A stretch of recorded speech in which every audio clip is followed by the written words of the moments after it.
Well, what do you guys think? Should we get started here? I like it.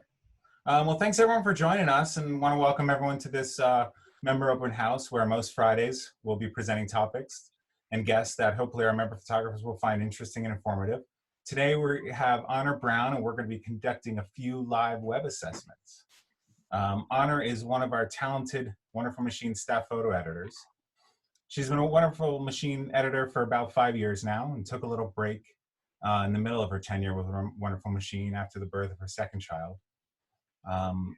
Honor's job here as photo editor allows her to show off her photography talents while working with both Wonderful Machine and non-Wonderful Machine photographers on web, print, and special projects.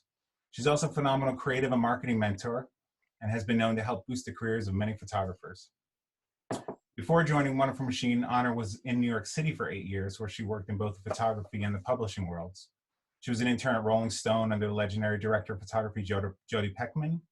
Honor then worked as a studio manager for celebrity portrait and fashion photographer Max Badukel. Is that pronounced right, Honor? Yeah. And Honor told me that working with Max gave her broad experience in industry, especially in production, managing retouching, and also client communications. After her time with Max, Honor was a photo editor at The New Yorker for 4 years under visuals editor Elizabeth Biondi. Honor is currently in Philadelphia with her husband and 2 young children. So Honor. Yes. Talk to me about The New Yorker. What was your favorite shoot while you were there? There were a lot of fun shoots. It was a really great place to work, and I worked with a lot of really wonderful photographers who I got to know well. And we tended to work with a fairly small pool of photographers, and we really got to know each other. And one photographer I worked with over the years was Martin Scholler, a great portrait photographer. And we had, I don't know if this was necessarily the strongest image, but it's very memorable to me. I was very proud of accomplishing it because it was tough. We had a shoot with Alec Baldwin, who gave us a really hard time, and just like pulling off the photo felt like a miracle. So that's one I remember well. That's awesome. So Rolling Stone, I've been to their office a couple times and done some work with them myself, but I've never been in their archives. Years ago, I was friends with someone who was also an intern at Rolling Stone, and she was telling me and showed me some photographs of her going through the archives and looking at historic contact sheets and holding negatives. Got any stories to tell about that? So I wasn't in the archives that much, but definitely seen, prints. Like I didn't see negatives as much as prints, and seeing it was a real eye-opening experience for me to realize the extent to which celebrity portraiture was retouched. Seeing the cellophane on top of the original picture with all the like Sharpie markups, and then seeing the different iterations, of an image before it actually went to print, like a cover especially. So that was, really, I learned a lot. That's great. I love it. Well, we want to thank everyone who emailed us requesting that we look at their webs or assess their websites. And unfortunately, we only have time for 4 today, but we definitely hope to do more of these in the future. So today, we're very excited to look at the work of 4 photographers: Anya Chibis, Alex Buis, Will Scott, and Angela DeCenzo. We definitely love to have everyone's input as we're cruising along the way, and feel free to throw some words into the text chat and we'll jump on them as we go along. And at the end, we'll open it up to anyone who wants to yell at some questions. So now I'm going to hand this over to Anya and Honor. Start looking at some web. Okay. Thank you, Brian. And thank you, everybody, for being here. Really excited to do this, and just wanted to start off by just telling you a little bit about our typical website assessment process at Wonderful Machine. Usually starts with a consulting questionnaire, where gives a photographer a chance to tell us a lot about sort of their business, their goals, what clients they want to be reaching out to, what they think's going well, and what they need help with. And, we really try and shape the feedback that we're giving specifically to the goals outlined in that questionnaire. So I may ask a question for those of you being assessed today, sort of like at the beginning, like a little bit more of the big picture of the clients that we're keeping in mind as we move into the website assessments. With that said, I'm going to turn to Anya. Anya, welcome. I'm going to pull up. Hi, how are you? Good. How are you? Good, thank you. Good. Thank you for joining us. Okay, give me 1 second. I'm going to grab your site. Okay.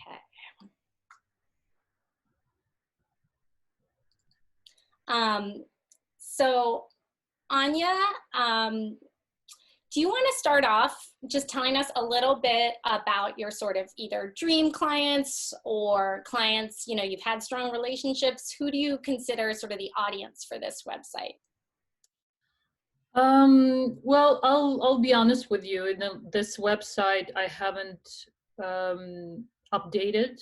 I've updated it a little bit over the last 2 years, but I think the largest update was about 1.5 years ago.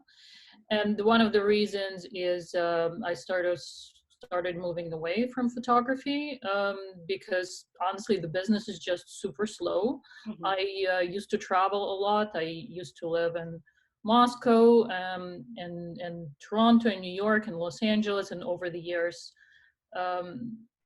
sort of my goal was to be this sort of traveling photographer and do work around the world, which sort of worked for a while, but then it dwindled down. And I think part of it was because I wasn't staying put in developing relationships locally. And as the business started to sort of fall apart, I mean, just the industry started to fall apart, and there's less and less work, you know, traveling and doing projects in different cities for different clients sort of stopped working for me anyway.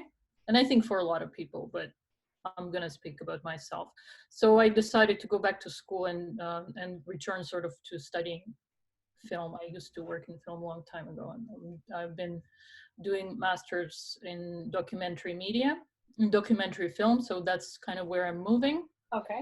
That's why I have Emotion on the website with a couple of short films that I've done over the last couple of years. But I found that, you know, it became very difficult to, I was, for the last, I think since about 2013, I was really hoping to develop myself into like a sort of a sports and lifestyle shooter. And I've done a lot of work on parkour and other sports, sort of when working on personal projects, and was hoping that it'll take me to work with more with the clients. And in a way it did. I mean, I did work with Timberland once. This work landed me a campaign with Timberland and Lululemon with like their smaller Eviva brand at one point. And most recently, I suppose, I did shoot with Canon, more about creatives. I think my portraiture work that appealed to them. So I can't, in a way, yes, I have been lucky to work with, you know, with big clients. But at the same time, the work's been super slow in recent years. And I kind of, after spending many years promoting myself and really working on promos and website and developing client relationships, I just sort of, I almost gave up. I still have an agent in Toronto, so I do work from time to time, but my focus has been elsewhere. I don't want to, you know, quit this entirely. But I haven't found that really putting tons of effort and tons of money into promotion did very much for me in the last 5 years, I'd say. Got it. Thank you. Thank you. I think that gives us a good sort of big picture. And definitely, I think a lot of what you said will probably resonate with a lot of us. It's increasingly difficult. So I think, you know, just sharpening the focus of your brand will always be important. The more kind of refined the presentation and kind of directed towards specific clients in a kind of aspirational and targeted way, I think that, you know, even if there's motion incorporated, and I think, you know, motion can live very comfortably and seamlessly with the photography. So just wanted to sort of take a step back and just talk about, you know, what I think's working well with your site, and then some places where, you know, you might be able to sort of tighten that focus a bit for any outreach that you may still be doing. Mm-hmm. I think it's nice that you have a new, that you lead the site with a gallery called New, which, you know, hopefully you're able to populate with fresh content.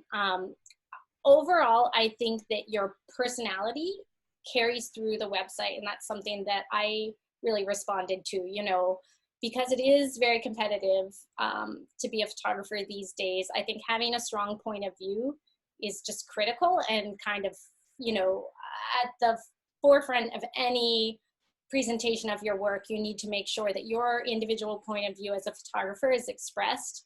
And I think you've done a nice job with that in including just some diverse imagery that can live comfortably next to each other. You know, these sort of like pretty still life details with portraits, you know, black and white and color. I think that that's all very successful. I also like that even, you know, your logo has personality by the incorporation of color. I noticed that some of those colors in the layouts here, your project galleries, the parkour, I'm just gonna go back to the thumb view so people can see again, you know, the yellows, the way these colors are echoed in the logo, I thought was very nice. The colors you have chosen do, I think, support some of the imagery more than others, or live a little more comfortably. Like the parkour, I thought, you know, the yellows and these sort of bold pinks, sorry, go back to thumbs. The sort of poppy colors were just really nice, as well as with the jump girl. I'm gonna go back to gallery. You click right in the middle of the page that you immediately go to. Oh, okay, thank you. Perfect, okay. But the fisherwomen, for example, you know, this has tonally, it's something a little different. And for me, the pink here was a bit more of a clash, or even the colors in the logo. So just something to keep in mind, you know, when you're developing kind of brand identity, fonts, logo,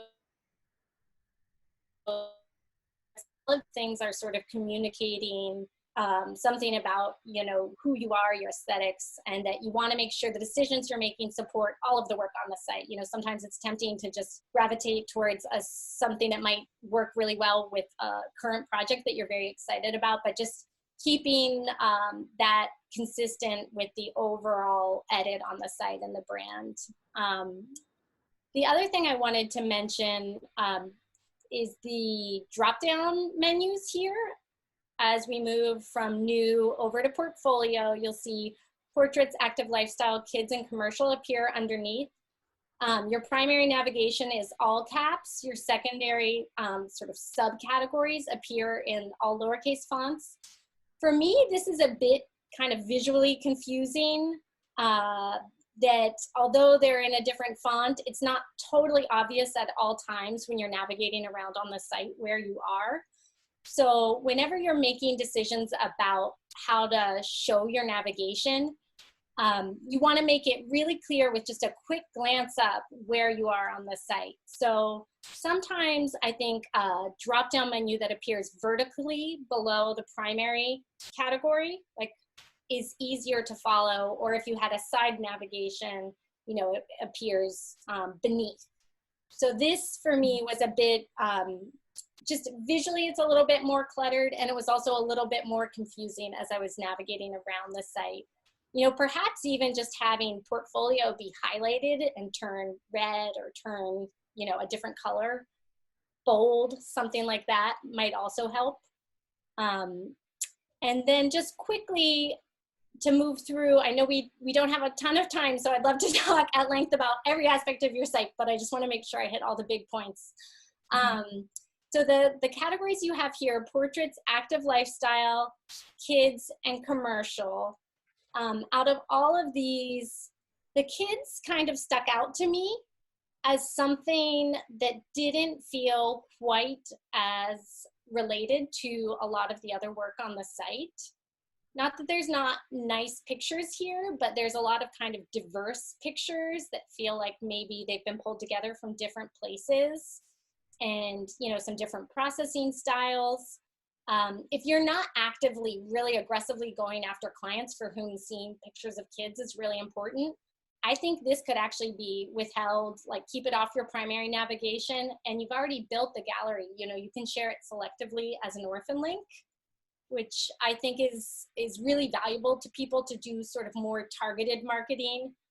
You know, to make sure that the presentation on the website, all the work supports, you know, the vision of your brand and the aesthetics of your brand. Those kids to me felt like something that, you know, you could probably just pull off, keep it as an active orphan link, share it selectively with clients for whom that work is relevant, but you don't necessarily need to have it up on your website. And commercial, just to quickly touch on, the word commercial is very broad. It can mean so many things. I think it's great that you've had access to these clients and it's important to share that. I almost wanted to see galleries around clients, you know, your Canon work all together in its own kind of little gallery curated, you know, for clients. If you've had relationships where you've done multiple shoots, you know, showing that you've developed those client relationships, I think is really important. So that's just something to consider. And then projects, this is a lot of text, and I think the text does support the images, but, you know, and these are, I really like the sort of the design view, but, you know, just keep in mind that, you know, sometimes you may only have, you know, 1 or 2 paragraphs to communicate what you need to communicate. So this, you could consider tightening some of the text a little bit. But I also thought that by and large, the project work to me felt like what I wanted to see more of immediately. And I would consider moving the projects right next to new in the sequence of your gallery. The portfolio and projects kind of, it's almost organizing your site. Like, is your site about these projects, or is it about, you know, the portraits, which is more like a specialty gallery? Active lifestyle is a specialty gallery. So I think you could maybe have new projects and then maybe just pull out the relevant portraits and active lifestyle into the navigation. Kids maybe hold it off, and then commercial maybe figure out how to show that in a way that sort of is shaped around your client relationships, like showing, you know, those client relationships more specifically. And I know we're a little bit pressed for time, but I did also want to give a big shout out to your contact page for being so tidy and well organized. It's a lot of information here, and you've packaged it so nicely. I look at a lot of contact pages and about pages, and I was just thrilled to see how sort of succinctly you've sort of told us something about yourself, you know, where you're represented, who your clients are, awards. It's a nice picture of you. So I think for everyone, this is a great, like, sort of reference point of, like, you know, a contact page can have a ton of information in it, or an about page, but it doesn't have to be visually overwhelming. You want to keep it kind of tidy and succinct. So those were all the main points I wanted to make about your site. Thank you so much. Yeah, Yeah. it's always great to have a fresh eye on it, because, you know, I obviously showed it to quite a few people, and including the people whose, you know, criticism or critique I really value. And I have to say, everyone has a different take based on what they respond to, or their specialty, or their focus. So it's all, every time is sort of different, and you've definitely made points that haven't been made before, which are very, very interesting and worth considering.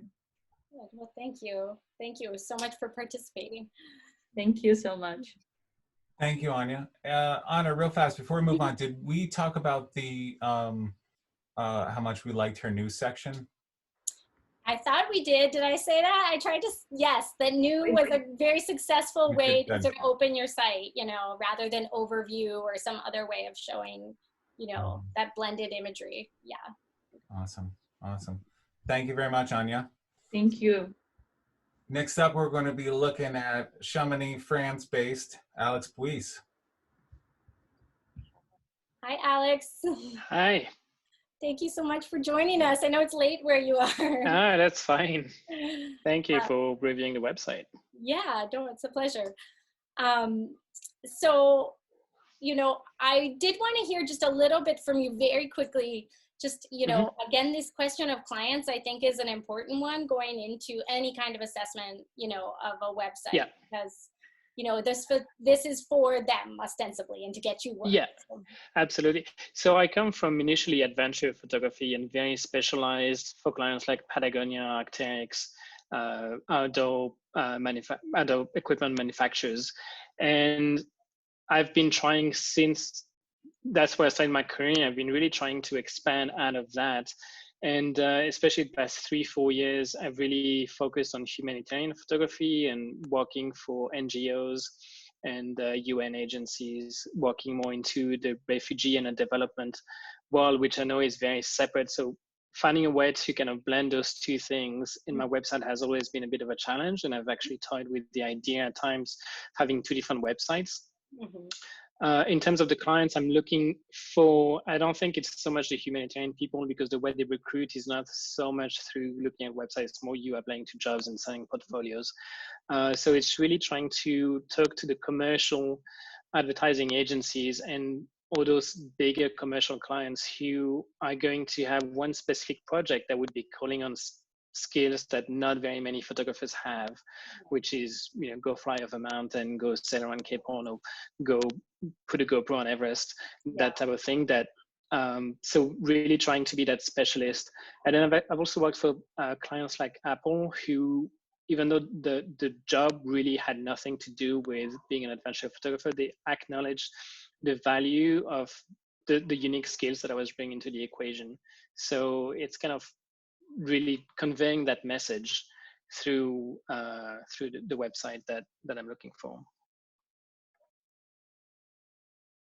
Thank you. You know, I think the work, a lot of this adventure work is just exciting to look at.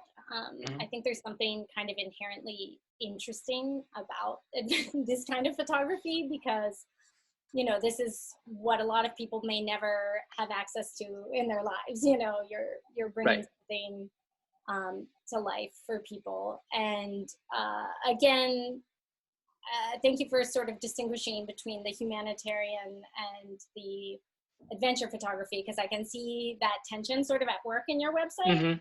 Yeah. But I do feel like, you know, what feels like it needs to be front and center and really optimized is the presentation of your adventure photography, because I think it's extremely, I'm just going to show folks some refugee work so they can see some of what you're talking about. It's extremely exciting. It's exciting and it's engaging, and I think you do it really well. And it's, again, like I was saying to Anya, you know, you really want to think about what's unique to you. You know, there's so many photographers and there's so much competition. So, you know, what your website should say first and foremost is what's unique to you, you know, your unique point of view, your unique skill set, you know, what you can do that nobody else can do. Right. And I think that's why I'm a little bit caught in a bind, because especially in a place like Chamonix in the Alps, adventure photographers are dime a dozen. So I want to convey the message that I can also do portraits. I can also do ambitious journalism stories. I can also do development refugees. But then when I talk to advertising agencies, to have somebody who can climb a mountain is incredible, and I'd probably be the only photographer they ever talk who does that. So I'm kind of also caught in the middle in that. Yeah, that's a unique position to be in, the competition to go up the mountain. Yeah, I think, what I can see in your work, and I think what will ultimately sort of serve you well to get more of that kind of advertising work is to have more projects, specific projects that show your ability to tell a story and execute high quality imagery. I think the mountain rescue work to me stands out as a really, really strong example of, Okay. A way in which you can tell a story about this whole experience and shoot in what's clearly like very difficult conditions. Mm-hmm. One thing I would like to mention though is I think your galleries are pretty deep. I think they're a little long and the edits could be tightened a bit. Okay. Just to kind of tighten the focus and keep Mm-hmm. that, they're pretty intense images and there's a kind of like thrill to looking at them, but you want to keep that momentum up. We consider 20 to 30 images a really good sort of working number when you're editing your galleries, as like kind of the sweet spot. Once you get over 30 images, I think you can really lose momentum and you can lose people's attention. And one sequence that stood out to me is this, I'm just gonna go back for a sec. This series here with the helicopter. Right. I can see why you've included all these shots of the helicopter. But it's repetitive. It ends up feeling repetitive. And I think you Gotcha. have one for me that stood out as like, oh, this one to me says it all. Mm-hmm. Like you could include this one picture and that has all that information has been communicated in this picture. And this is a very strong photograph. So rather than showing the 5 or 6 pictures that give you that same sort of bit of the story that you're telling, just choose the high impact image and let that be the placeholder for, that piece of the puzzle. That makes a lot of sense. Yeah. Thank you. Sure. So just, in general, I think, in your galleries, try and keep that number in mind of about 20 to 30 pictures. Right. And just, pull out any work that feels redundant or that maybe doesn't have the same impact, go for the high impact kind of images. Right. And then another question I quickly wanted to ask you was, I see you have main portfolio and then main portfolio. So to me, that was a little bit confusing. What you're thinking there? Well, the idea is just to have the category portfolios as opposed to the projects. And then to respect that a lot of the people I'm going to try and target have limited time, to show a main portfolio that kind of tells you who I am within, I can't remember, like 53 images now. That sounds like a lot, but to kind of see that's the breadth of what I can do. If you only look at one thing, look at that. Got it. And if you do click on portfolio, you get directed on the main portfolio, but I agree the navigation could probably be improved. I think so. I think I really do like your template, and I like that because your site is pretty deep, you've gone with the side navigation. I think that serves you well. But I think there's room to sort of tighten the focus here. Right. And maybe you don't even need portfolio with these subcategories. Maybe it's a matter of just pulling, dive right into adventure. So when you go to your website, you're within the adventure gallery. And also, I see how you've separated, projects from the main portfolio. But this mountain rescue project, I really would love to see it up higher on the website with a slightly tighter edit and it kind of connected to the adventure photography.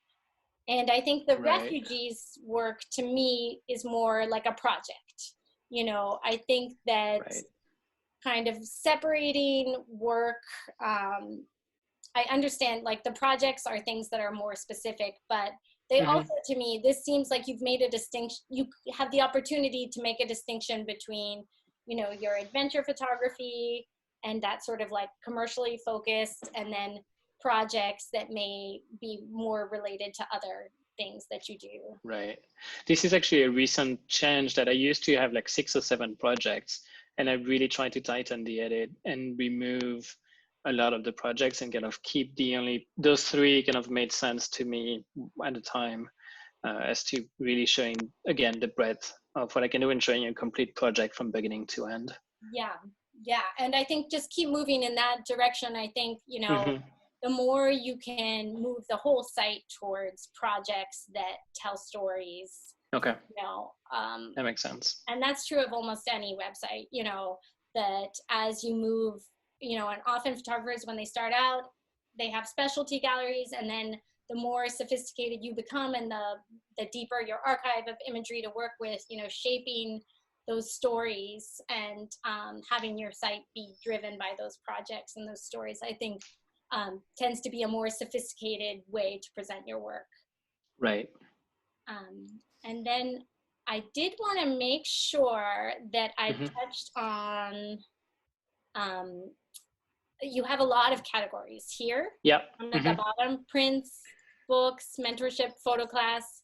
Yep. Like I was saying with the Anya's, how she kind of fits so much into her about Right. page. I feel like there's an opportunity for you to maybe kind of bundle some of this, you know, use Okay. a few things, like you say your about page. I could very easily see underneath, you know, you have some nice photos of you, little bio. Maybe you need to tighten the bio just a bit if you then at Yep. the bottom could put prints, books, mentorship, photo class. And you've Sure. created these galleries so they could just be linked to from your about page. Mhm. Right. Just Okay. something to consider. I think that in general, there's just a lot to work through on this. Yeah, I think it's just that they try to talk to different people, because Yeah, I do get a lot of traffic that's not potential commercial clients, but just people who like my work, and then they might actually buy prints, right. and it's a nice side income. So that's, I kind of want to keep talking to those people. So it's always a bit of a balancing act. Yes. But I agree with you that I think it needs to be more focused towards the clients I really want to get, which is at the end of the day, the advertising agencies. Yeah. Yeah. And I think it is hard. I mean, photographers wear a lot of different hats. So Mm-hmm.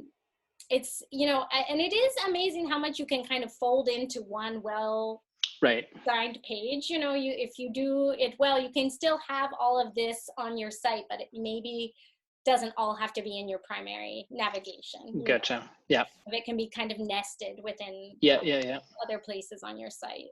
That makes sense. Contact. Oh, I did want to mention this too. So I see you have a contact form. Mm-hmm. I don't really think a contact form is necessary. You know, you've got Okay. everything you need here. You've got your email. You could even hyperlink your phone number, which I would recommend. Okay. Especially keep in mind somebody might be looking at your website from a mobile device, you know, Right. so Yeah. they might just want to click on the phone number direct. You've got, you know, your location, which is great for your SEO.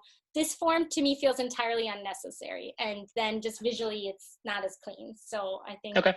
a lot of templates Right. come with the form sort of baked in, but Yeah. I think most of the time it's not really necessary. Yeah, that's actually true. I mean, if I try to think back of the people who've contacted me through forms, it's mostly be random passerbys and not potential clients.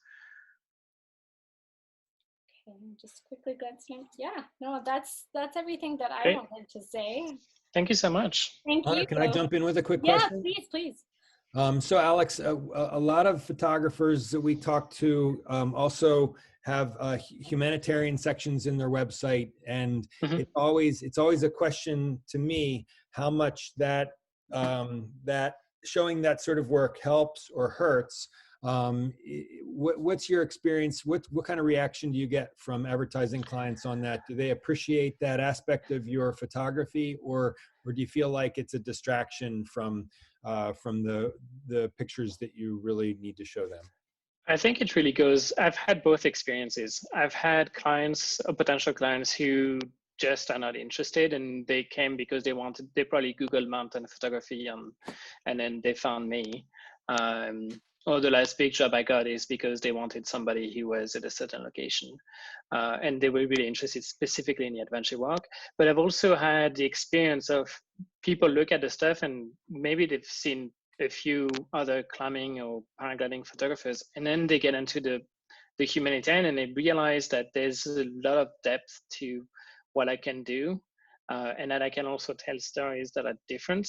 And I think it supports the argument that I'm trying to make in one-on-one meetings, that I come from certain sides of photography, but throw me into the deep end into whatever project and I'll probably be able to swim. And here's the receipts to prove that. So that's why I'm a bit challenged, is I've really had both experiences. Okay, great. Yeah, I think the humanitarian work does sort of fill out your portfolio in a nice way. Oh, that's good to hear. Thank you. Thank you very much, Alex. Kate Thank had a you. question too.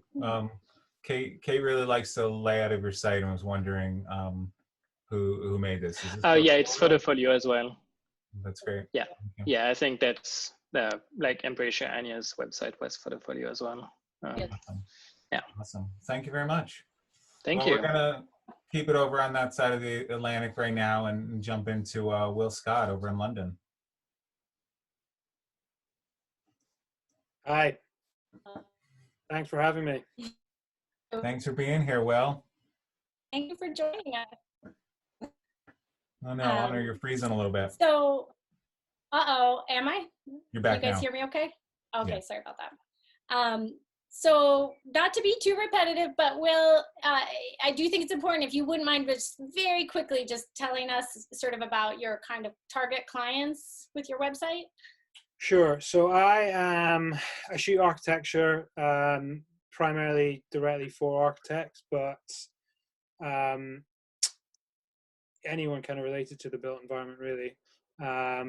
And this website has not been updated in a disgracefully long time, and I'm kind of working on a refresh right now, which I've got the bare bones of, which is trimming down the edit massively, reducing the number of images, having a lot more white space, really simplifying it, and kind of, I guess, honing down exactly the kind of images that I want to keep making. But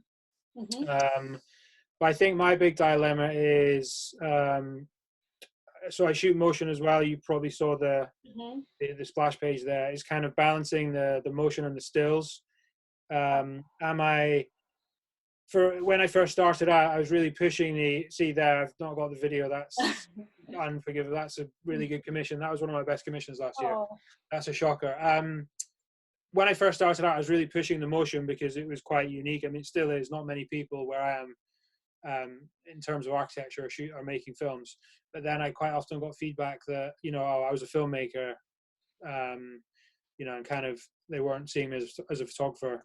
And I think I'm a better photographer than filmmaker, but it's definitely something that has won me clients and is, I know it's a strong point. So I'm sort of struggling slightly to how to balance those two things, but also I'm trying to diversify slightly and shoot more advertising work for agencies. I guess a bit like Alex. So I kind of want to retain my kind of core of architect clients, but just the good ones, and then hopefully try and get a bit more advertising work. Great, thank you. So I wanted to start off by just saying, I think design carries through on your website. There's a clear sort of intentionality about the way you've approached things, which I appreciate. And I think there's something that feels, sort of stripped down, and there's an appreciation for minimalism, which is nice. However, I do think, there's some missed opportunity for branding. Like, your name is not obvious just by being sort of in the main sort of like layout of your website with your W logo, which looks great, but does not say Will Scott Photography, and W is common. There's a lot of things associated with it. So just sort of food for thought that, you do want to make sure that your name as a photographer, your business name, is quite visible somewhere on your site. I think that can just end up you know, you're trying again and again and again as people navigate around your site, or maybe get emails from you with your email signature, kind of associating your logo with also your name. And so just wanted to mention that. I also see that you've got an overview site, or sorry, overview gallery, which can be a bit challenging, I think, to pull off an overview. This was me. Just, I was like, I can't face redoing my website, so I'm just gonna like cram some new work in here. And yeah, it was just, it's a bit of a mishmash, isn't it? Yeah, well, that's just the challenge. I think, you know, sometimes going for either recent work, new projects, featured projects, something that gives you an opportunity to maybe share something that's very fresh, and like have your site open with, you know, some new, you know, a story that you want to put kind of front and center, can be a better option. Okay.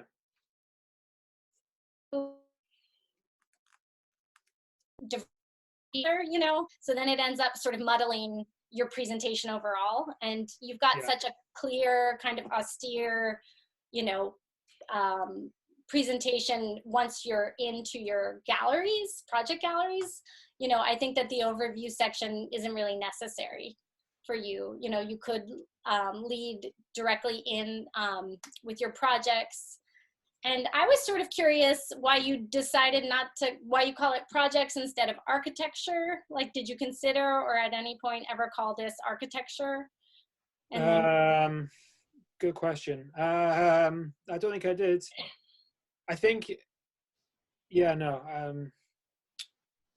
don't think I did. I think it was really because I'm not exclusively working for architects. I mean, and I know it's not going to put people off, but you know, so like Chempedak Island there, I'd like to maybe get a bit more hotel work or hospitality work. Yeah, I mean, it needs updated. So the kind of bones of the one that I've got now, the new one, I've really just stripped it down to like 4 recent projects, and then I've got like selected architecture, selected interiors, selected process, and I'll just kind of rotate the project in depending on what's happened. But yeah, but the only thing there is, you know, sorry, the motion's not very visible. Oh, okay. Well, sort of similar to what I was saying with like your name and the W. Like, you could also have like architecture, interiors. You could bring some of this sort of to front and center into people's mind. So, you know, you're sort of trying to communicate within seconds of arriving at your website who you are, where you are, and what you do, right? So your name, and, you know, by things as simple as like what you call your galleries actually really help kind of establish, you know, who you are and what you do for people. So to me, I think it's worth consideration, you know, actually having architecture as a way of organizing, you know, the navigation. Yeah. Potentially, you know, it could be architecture, interiors.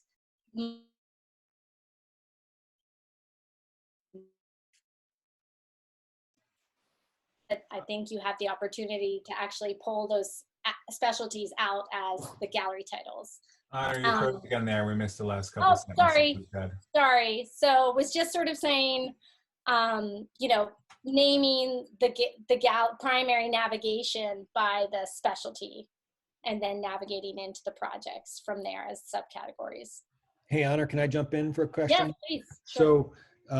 So Will, it's interesting to me. I think, you know, to this point of should there be an architecture category or some description, the thing that I find interesting about Will's website and his photography in general is the fact that he's not your typical architecture photographer. And I think that presents a branding problem or branding challenge, let's say, because you do want to sort of be descriptive of pretty quickly about who you are and what you do. Will's photography is different because it includes a lot of motion, which is very appealing to me. And it's also different because, as he talked about it early on, he's photographing the built space because he's got these process pictures and Yes. so forth. Yeah. Will, do you think in the circles in which you work, do you think the built space is a term or a phrase that clients know what that means? And is that something that you could hang your hat on from a branding perspective? Like, could you say Will Scott photographs the built space? Like, does that help define your Probably the built environment. yeah, the built environment? Yeah. I mean, do you agree that, is it fair to say that you are sort of covering a somewhat unusual piece of the photography business and I mean, it's niche. Yeah, it's niche. yeah, so but in a really good way, and so how do you communicate that? And sorry, one more question. When you're talking about sort of moving into advertising, are you still are you thinking about presenting the same photography but to just advertising clients, or are you thinking about doing different type of photography with those advertising clients? No, I think it's broadly the same. I think that the image, the sort of edit needs to be a lot tighter, but I'm conscious it's niche, but I think there's jobs out there that I could do, and I see other people doing. I think I could do that. I should be doing that. I think the ability to shoot still and motion is only going to get sort of more important. People like that. And also I'm not, a lot of architectural photographers are really just architecture. They'll never have people, I'm trying to do a bit of process work, some environmental portraits. So yeah, I mean, I'm just getting into that. I was up for a couple of jobs at the end of last year, just sort of landed in my inbox without any, me going out to search for it. And that kind of got me thinking, that I'd sort of had it in the back of my mind, I need to branch out, but that really sort of hammered it home a bit. Yeah, I think, it's quite frustrating creatively working for such a small market of architects in London, and there's so many other photographers doing it as well. Okay. All right. Well, I think you have an opportunity to sort of capture a piece of that market, if you can find the right words to encompass what you do. Yeah. Okay. Noted. Thank you, Bill. So I know we're a little pressed for time, but there's one last point I wanted to make, Will, was just about the orientation of this vertical kind of scroll. Just if you're considering other templates or, just food for thought. You don't like it, the vertical scroll? I didn't. I thought because your work is so landscape, I mean, some of this is very subjective, I will say. But I think you could consider more of a horizontal way of navigating through the work. Yeah. But I think to a certain extent, some of that is just personal taste or subjective. Sure. Okay. All right. Well, thank you so much. That was really helpful. All right. Thank you, Will. Very much appreciated. Now we're gonna point our attention at the Bay Area's Angela DeCenzo. Okay, Angela. What's up, Angela? Hi, how are you guys? Good. How are you? Good. Thank you for joining us. Yeah.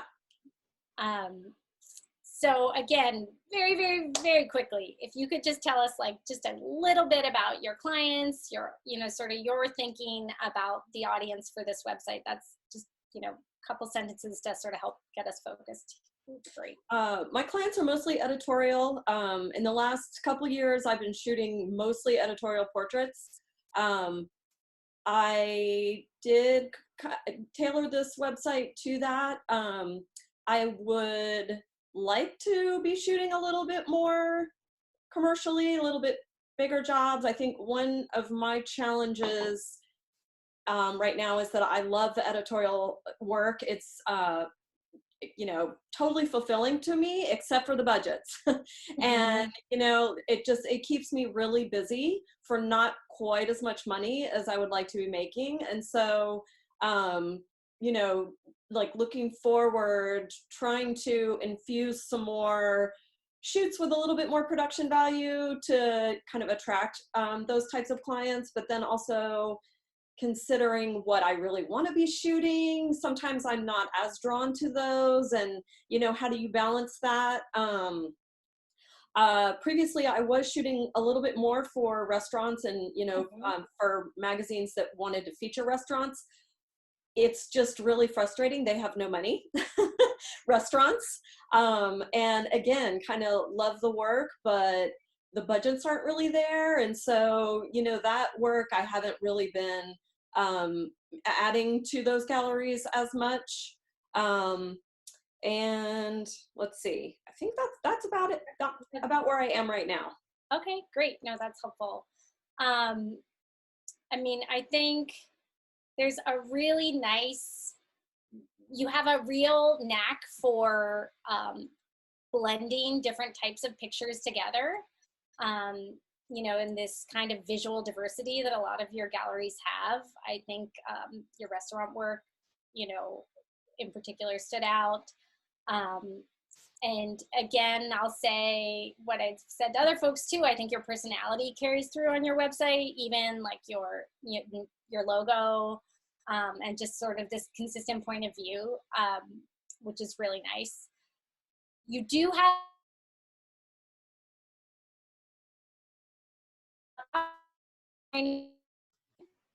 have this is like, I'm good. Just sort of beating a dead horse with this overview section thing. Can you repeat the last couple Did I sentences? cut out? It cut out. Yeah. I'm sorry, guys. No worries. Yes, so was just saying, I think your personality carries through on your website. I think even, you know, your logo says something about who you are, and there's an aesthetic there. So that's all really strong. I think you have a lot of options to navigate through here. And you have an overview section, which we've sort of talked about already, you know, the challenges of pulling off an overview section that really, is it really necessary, I guess is the question. And I think that, you know, the strength, I just want to navigate into one of your travel stories. The strength of your work, I think, really does lie in this blended imagery, you know, that you're able to tie together.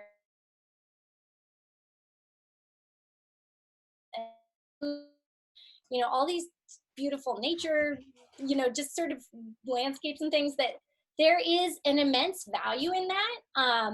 I think that there's an opportunity for you to just really work towards brand narrative work, which I think would be a way to then attract more like commercial, to pivot sort of from that editorial kind of storytelling to more like product centric brand narrative work. Because I think that your ability to blend in a consistent and cohesive way, you know, different types of imagery is really strong and apparent on your site, but kind of reorienting the way that the work is edited and packaged to sort of suggest brand narrative, I think would be something just to consider.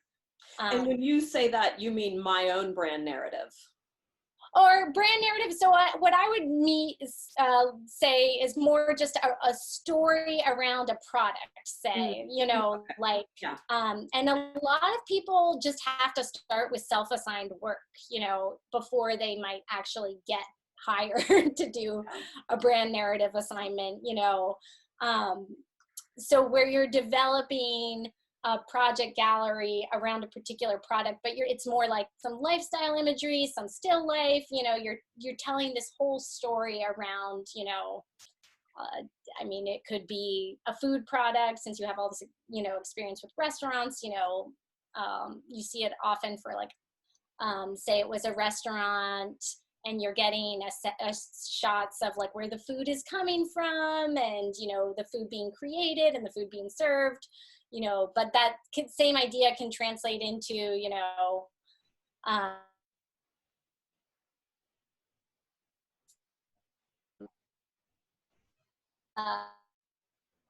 sort of cross crossover with a feel, I think. Freeze But the and water, blended Your in, Honor. what's that? We lost the last couple sentences you said. Oh gosh, freeze and water. sorry. I'm sorry, guys.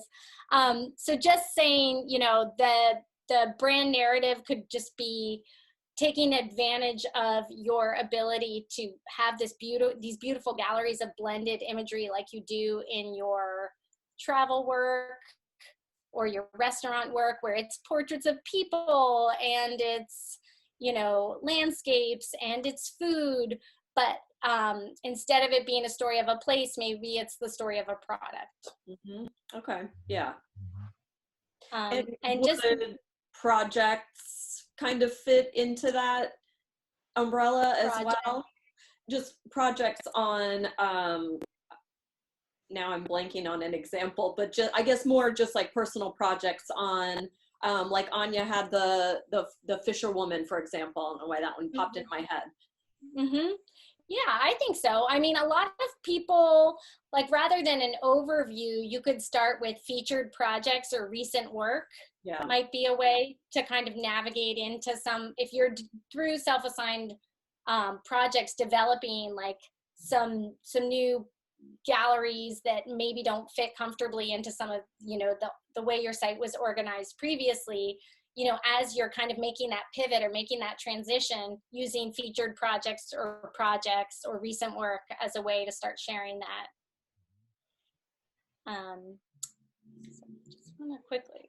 And do you think that on my site in particular that the overview doesn't work as strongly because the rest of the galleries are more diverse? Yes, it's funny. Yes, I think we get this same experience other places on your website, and it's stronger when it's connected to something very specific rather than broad and generalized. Okay. So the more specific, and that's true just kind of always, I think, in galleries, you know, the more, or with photography even, the more it's specific and connected to an individual project or story, you know, shaped that way, and the general kind of specialty, like, and overviews just tend to be broad and generalized, and I think that that's just a less strong presentation. Can you guys still hear me? I'm just, yeah, everyone can still hear me. Okay. The most part. Oh, I did. Once in a while. We disappeared again now, Honor. Oh, me? Sorry, Yeah. guys. We spoke too soon. You cut out again. Oh, how about now? Got Now you now. Yeah. Okay, so I'll try and just hit my last main point in case I disappear again, which was just, I did want to touch on published work because that's something we haven't talked about yet. I think published work, or, you know, tear sheets, sharing can be really valuable, but you don't need to show this much. You know, I think a pretty select edit of some of the strongest examples, you know, even less, you know, we had said sort of 20 to 30 for a typical gallery. I think tear sheets, sometimes even 20 is maybe the outer limit often. You know, I think like this looks gorgeous. You want to just find the standout, you know, when you worked with designers who you felt like, you know, really took care of your work, and just showing the strength of your work as it was used by publications. But we don't need to see page after page of the same sort of version of a tear sheet. So I think kind of like calling this down to a more select edit would just be worth doing. Okay. So those were my main points. Honor, can I jump in again? Yes, please. And I don't want to monopolize the questions. You know, we'd love to have some comments from everybody participating today. But there are two things that occur to me. One is that when I see portfolios where photographers are showing projects, I feel like the portfolios tend to be stronger. So Angela, to the extent that you could sort of migrate away from sort of like portrait category and lifestyle and travel, and maybe more towards storytelling, and have whole projects, I think the more sophisticated clients are going to appreciate those kinds of stories, because I think it takes a greater level of skill to shoot whole projects. And any big project, whether it's an ad campaign or a catalog or a magazine feature, are all about multiple pictures on a theme. So if you can sort of work towards showing big projects, I think that's really important.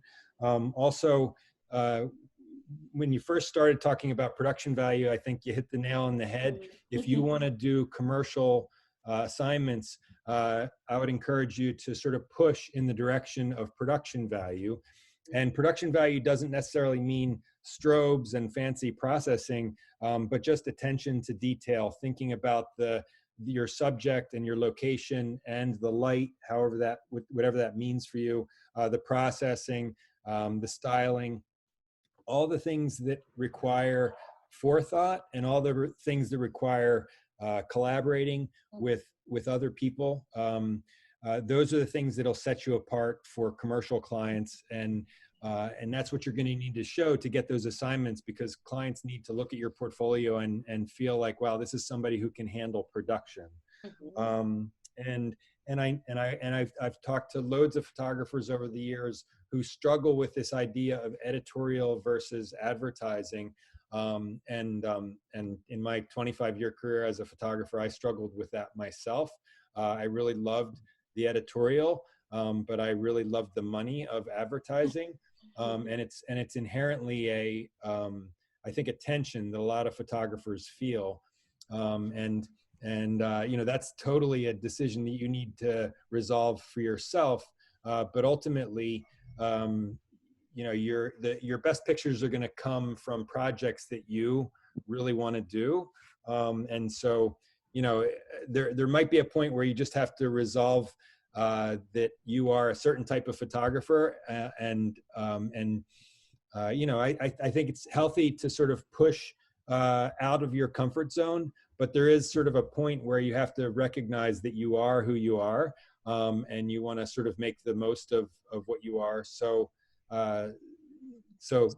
another way to look at it would be to think, okay, what types of projects am I interested in shooting?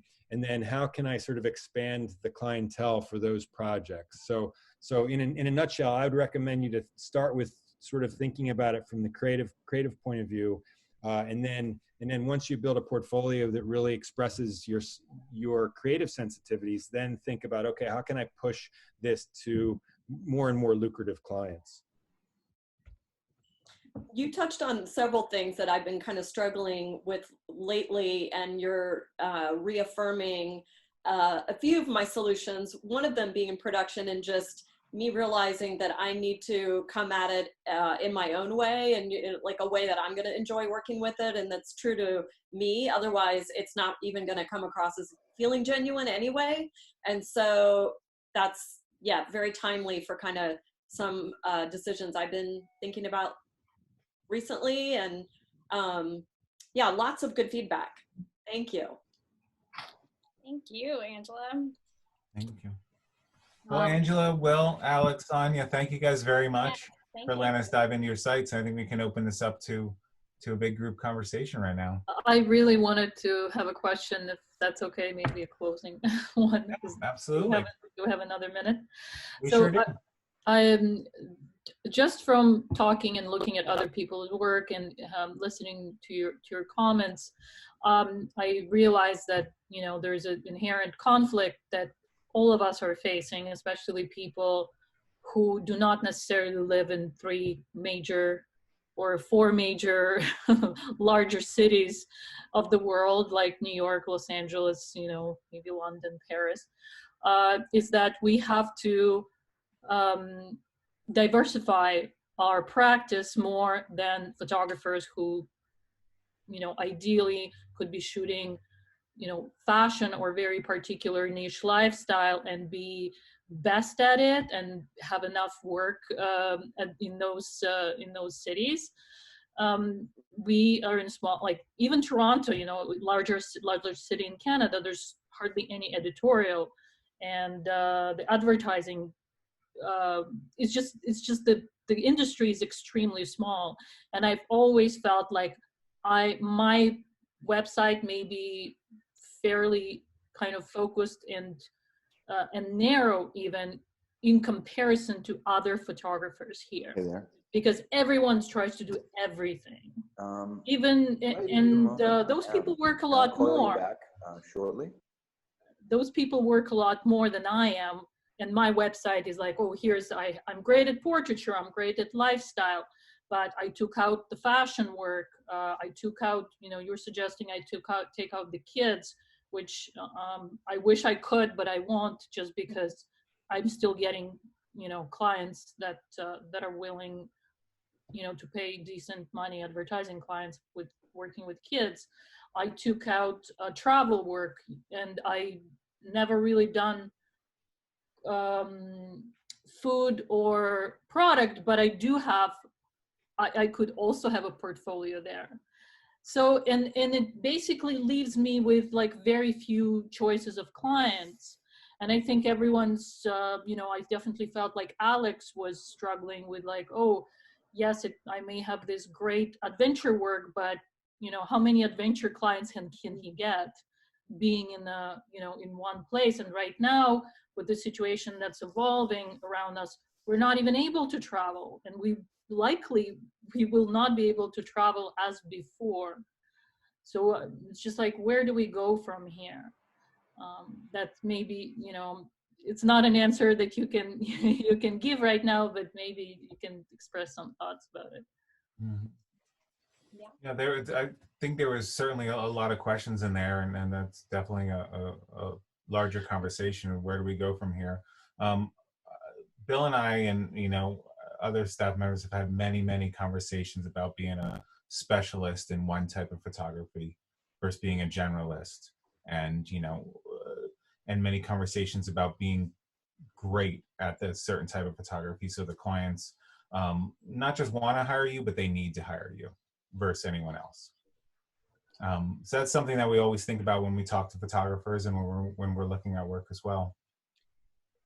Yeah, I think it is a real challenge, though. I know when I work on people's websites, who maybe you don't want to alienate the clients that hire you, like you were saying with kids, right? So it really is this balancing act, I think, to kind of get the right mix of imagery, that you, and that's why I mentioned the orphan links, because I think sometimes that's a solution, or often, photographers might pull things apart and have two completely separate websites, but that's more to manage, Mm-hmm. But it is certainly a challenge, I think, for a lot of people.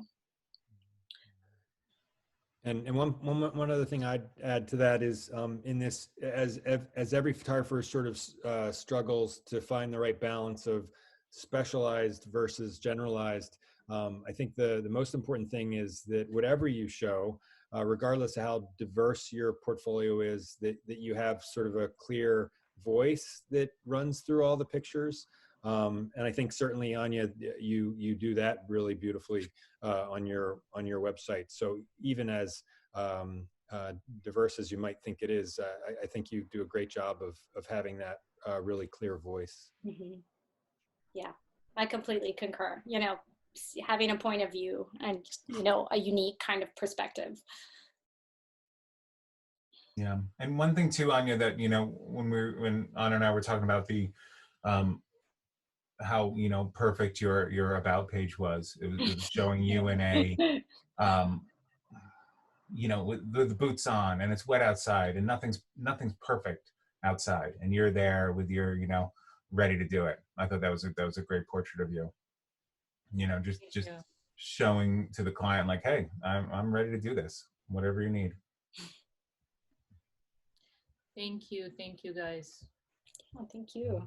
Yeah, and thank you for supporting us in this difficult time. I definitely appreciate it very much. These meetings that you're organizing and different initiatives every week. Oh, good. And it's great to see a couple of new faces and names on here this week. That's awesome. We're glad people are enjoying it. We hope to do more of them for sure. Yeah. Mm-hmm.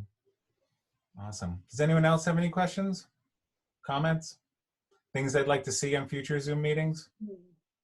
I have a comment to what you just said. And, you know, living in San Francisco, I can assure you that we struggle with the same thing. Like a lot of the photographers that I know and touch base with on a regular basis have to be more diverse than they would like to be just to kind of make ends meet. Yeah, so just you're not alone. No, I know a lot. I think everyone's facing these decisions, and unfortunately, that's the decisions that are reflected in our websites. You know, what do we choose to do? Work less, target, you know, more specific clients, or work more but be more general. And you know, I chose one over the other. I do have to say, yes, I've been lucky to work with maybe bigger name clients, but it's just not enough work overall to cover my you know, my expenses at the end of the day. So I'm really struggling with, like, do I diversify more than, you know, and work more? It's a tough choice for sure. And Anya, is your graduate program in filmmaking over, or are you still in the middle of that? I'm editing a film, which is pretty long, so I'm hoping to finish by end of June. Yes, but my master's program's over this year. And how do you anticipate that changing your business? Well, I'm planned to approach production companies here in Toronto more than anywhere else for a start. I sort of started talking to a few, and one reassuring thing is that so far I hear that people want to see more women directing because there are very few that are represented. So that gives me hope. Yeah, so I'm still going to try to do commercial work that is sort of documentary, but maybe revolves around storytelling for clients. You know, that's the work I'd like to do for money, but at the same time, you know, shooting my personal projects. And for those in Canada, the great thing about living in Canada is there's a lot of government funding, and Canada's been always amazing at supporting filmmakers more than other countries. I haven't really tapped into that yet, but I know there's a lot of grants and funds, and they're very difficult and you know, time consuming to navigate. But there are opportunities. So I'm looking at, you know, these things and spending more time you know, doing that. I feel like I have an agent here who sort of covers my representation more or less, and I don't feel like doing more photography promotions or even personal projects at this point is going to get me more work necessarily. So I'd like to try to sort of move into a different direction, or put my, you know, put most efforts into filmmaking from now on. Maybe teaching, we'll see. I was gonna say, I don't know, can you guys hear me? Yeah. I was gonna say, in the short term, I think we should be letting our clients know how we're going to go about our jobs safety-wise.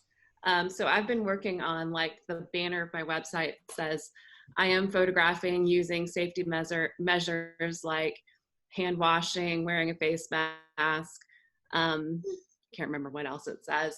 And then I worked on some social media campaigns to go out on Instagram that past doctors that I photographed where they're wearing safety gear, and just pushing the message that your website may be outdated if you, or you should be telling your clients right now how you're going to keep them safe when they come back to your business. You need to update your imagery on your website. If there's a group photo of 20 people together, that looks so outdated. That was 3 months ago. It almost equates to somebody with a flip phone right now. So I think there's going to be a lot of work out there for people that want to update the look of their websites. I mean, even restaurants, they have just, you know, a nice like long exposure with blurry people dining in the restaurant. So I think they're going to want to show like a nice couple by themselves. So I think there's going to be a lot of opportunity for people updating their imagery on their social media and their websites, because they can no longer use the stock photography that they've been using. They need updated images. So I think telling the story of how your clients are going to keep their customers safe is what you should be kind of messaging to your clients, and maybe putting in the forefront of your website or social media. Yeah, very interesting thoughts. Yeah, great thoughts. Can you guys hear me? Yep.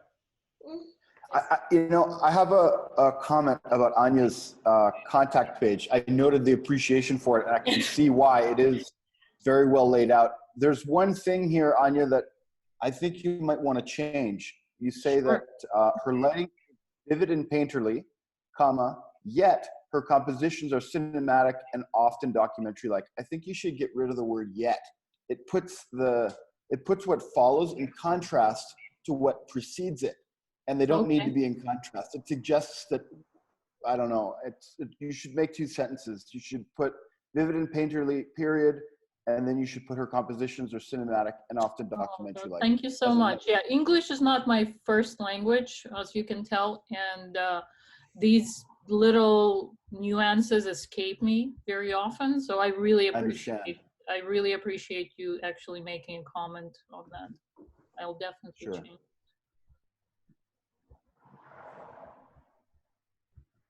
Well, thank you very much, everyone.